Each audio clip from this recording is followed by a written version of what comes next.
Speaking of the media being complicit in government repression of activists and propping up the industry, we actually have a story out of the UK, this really shocking and just embarrassing story that the Daily Mail, which is a UK-based paper based in the United Kingdom, ran that is just very much the kind of thing that was clearly this very cynical ploy for attention and for credibility. But as I'll explain in a minute, I really think that it actually had the opposite effect, even with their readers, as far as their credibility. So for context, there's this group called Animal Rising, formerly called Animal Rebellion.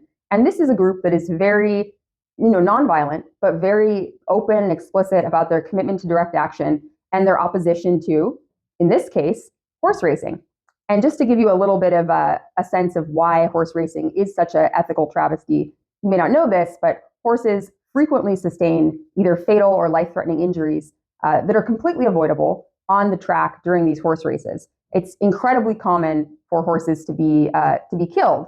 And again, this is something that we absolutely don't need to be doing. Horse racing is on its way out as a sport. Although to call it a sport, there aren't very many sports where the athletes don't consent to participating, and frequently it costs them their lives. So I guess we could call this more of a gambling activity. Now, the thing that really, really shocked me is that this paper, which in the past has covered animal rights activism, somewhat sympathetically, sent a undercover investigator to infiltrate this group, Animal Rising.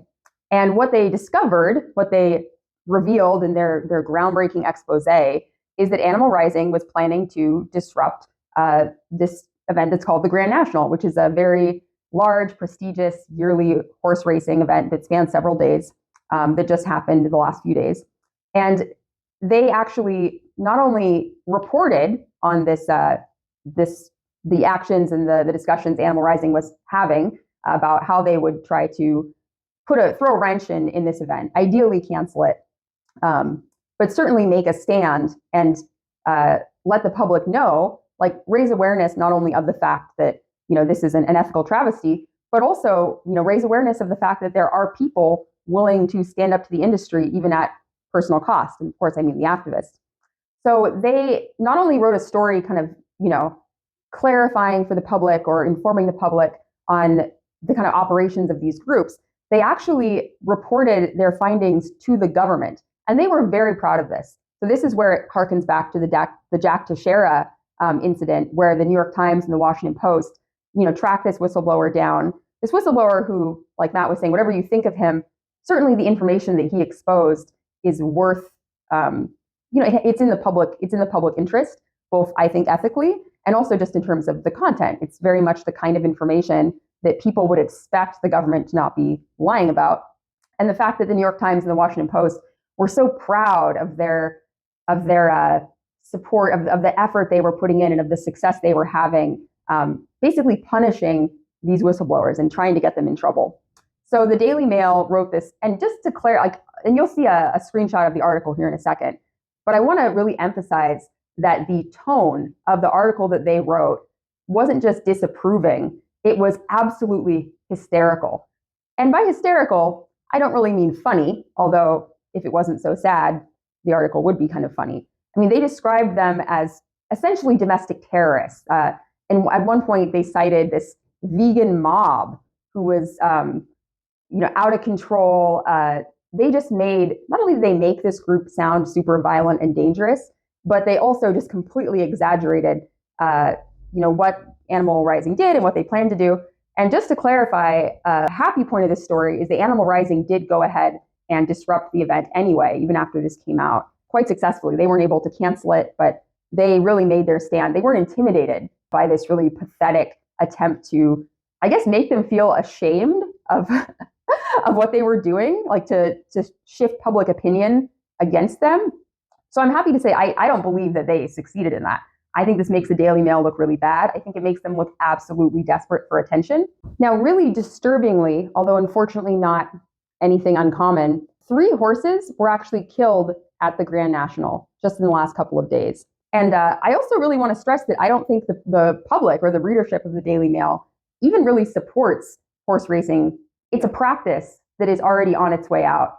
And that, especially considering horses are one of the most beloved animals that I mean, think of the stereotypes around, children or like little girls, like, oh, all little girls love horses. And I think once you really show people the actual cost of horse racing, it's it's something that it's hard to support, however people feel about vegans or however open they are to the idea of farmed animals having rights. It's just very sad and disturbing to people to hear about these horses just being shot, going through tremendous suffering, and that's not even taking into account the experiences of these horses before they often encounter this fate. So I think that the Daily Mail really messed up here, and I think it's going to be borne out by they may have been able to say like, oh, we scooped this, we helped law enforcement with this, but I think history will validate, and not just long-term history, but I think this is probably not going. Horse racing is probably not going to be around much longer.